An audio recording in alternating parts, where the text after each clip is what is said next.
क्या आपको पता है कि 15 अगस्त यानी स्वतंत्रता दिवस हम क्यों मनाते हैं? आइए हम आज इस वीडियो में सब चीज़ जानने वाले हैं। अंग्रेज लगभग 200 वर्षों तक मतलब ब्रिटिश सरकार जो था, ब्रिटिश शासन मतलब अंग्रेज, वो 200 वर्षों तक भारत को बंदी बनाकर रखा था, गुलाम बनाकर रखा था, उस पर शोषण करता था, उपनिवेश करता था। उपनिवेश का अर्थ होता है कि दूसरों को जमीन को हड़पना, उसके ऊपर शोषण करना, अत्याचार करना, वही अंग्रेज भारत के लोगों पर करते थे। भारत में लोगों के पास अधिकार नहीं था, खेत था लेकिन उस पर खेती करने के लिए अधिकार नहीं था, बोलने की भाषा थी लेकिन उसका सम्मान नहीं था।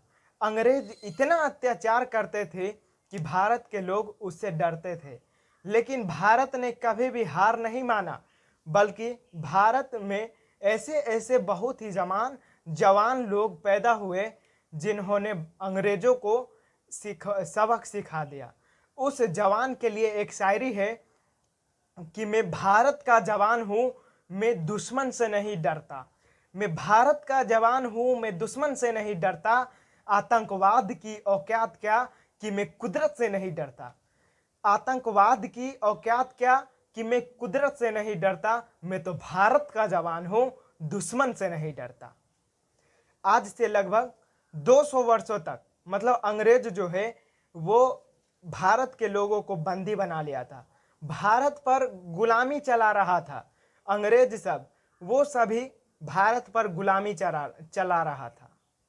अब भारत के लोग भी जब जवाहरलाल नेहरू, भगत सिंह, अन्य महान नेताओं ने बहुत ही कुर्बानी दिए और अन्य वीर जवान लोग जो है वो देश के लिए कुर्बानी दिए, तभी जाकर हमारा भारत जो देश है वो आज इतना मुकाम पर पहुंच गया है। जब हमारा भारत अंग्रेज के गुलाम थे तो अंग्रेजी सब मतलब लोगों जो है वो अंग्रेज से डरते थे, इसलिए कि उसे मार काट कर फेंक न दे। पहले के जो देखिएगा, पहले भारत में अंग्रेजों सब जो था वो अपना अंग्रेजी भाषा का इस्तेमाल करके उस पर गालियां देते थे, अन्य बातचीत मतलब उस पर शोषण करते। और उसी तरह जब हमारा देश 200 वर्षों के बाद अन्य वीर जवान, अन्य नेताओं ने अपनी कुर्बानी दी, अपनी बलिदान के वजह से आज हम लोग इस मुकाम पर पहुंचे हैं। जब हमारा देश एक बहुत ही अच्छा, इसी कारण हमारा देश जो है वो 15 अगस्त 1947 को अंग्रेज के गुलामी से निपट मतलब हमारा देश अंग्रेज को गुलामी से छुटकारा पाया, मतलब आज़ाद हुए 1947 को, 15 अगस्त 1947 को। और इसे स्वतंत्रता दिवस के नाम से भी जाना जाता है। आखिर हम स्वतंत्रता दिवस मनाते हैं क्यों? क्या स्वतंत्रता दिवस केवल कार्यक्रम को देखने या उसे कराने के लिए इकट्ठा हो लोग सब जमा होते हैं?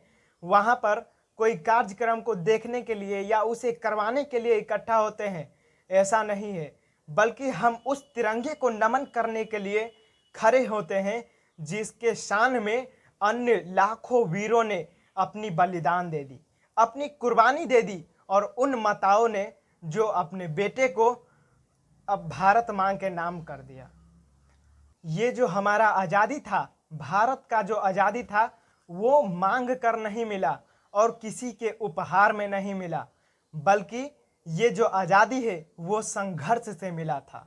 ये आज़ादी किसी के तोहफे में नहीं मिला, बल्कि ये आज़ादी त्याग से मिला था, फांसी के फंदों से मिला था, जेल के काल कोठरियों से मिला था। ये आज़ादी बहुत ही संघर्ष करने से मिला था। और जब हमारा भारत देश आज़ाद हुए, जब हमारा भारत देश अंग्रेजों के चंगुल से आज़ाद हुए, तभी हमारा देश ने सभी दुनिया से कह दिया, दुनिया से कहा था कि अब ये देश किसी और के इशारों पर नहीं चलेगा, बल्कि यह देश लोगों, अपनी जनताओं के सपना से चलेगा। ये देश, यह भारत देश अपने मिट्टी की खुशबू से चलेगा।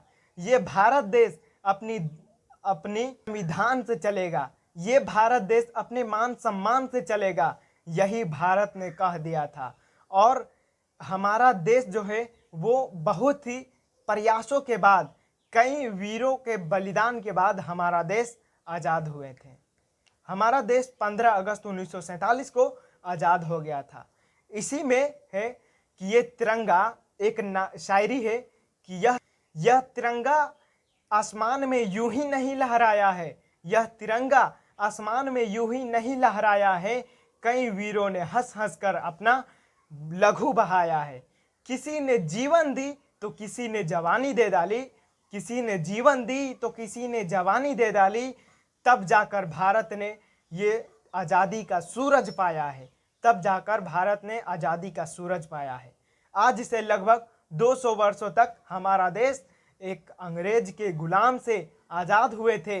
इसलिए हमारे देश में हमें जिम्मेदारी होता है कि हम इतिहास के बारे में समझें और अपने देश के लिए उसका कर्तव्य पूरा करें और अपने मान सम्मान को समझें, अपने भविष्य को मजबूत बनाएं। तभी हमारा भारत देश बहुत ही आगे जा सकता है